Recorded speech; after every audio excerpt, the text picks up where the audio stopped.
key to the Springboks.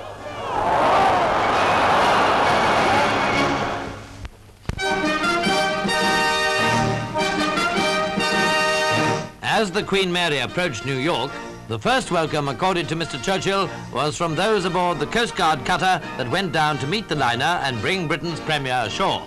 His daughter Sarah was one of them, and very soon the whole party were in the cutter on their way to land.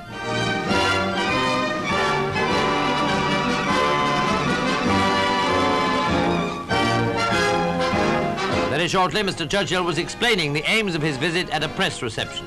But now I've come over here when at a rather late period in my life I have undertaken again to bear the heavy burden of these troublous and in a way bewildering times.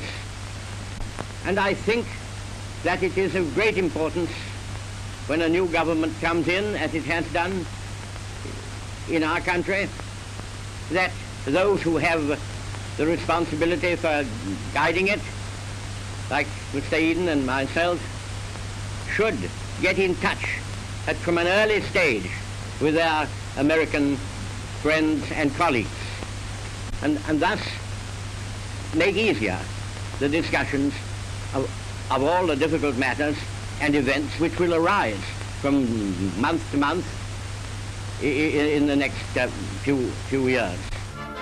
From New York on to Washington, and this part of the journey was accomplished in the President's plane, Independence.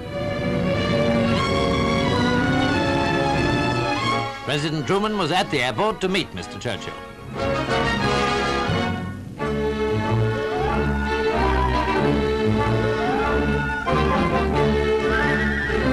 After greeting Britain's Foreign Secretary, Mr Truman took them along to receive yet more welcomes from members of his cabinet.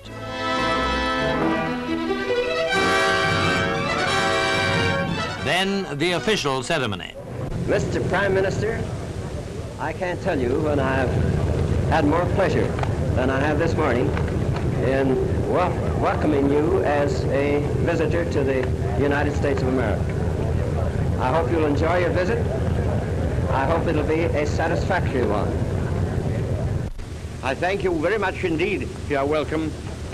We have only to go along together, each doing loyally its best, understanding the other's point of view and the many differences of interest between our countries, and we shall find ourselves safe at the end of the road, and having, through your vast strength, brought peace and hope and salvation on earth to struggling mankind.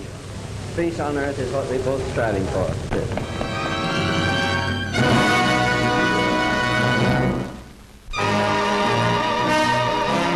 The story of the flying enterprise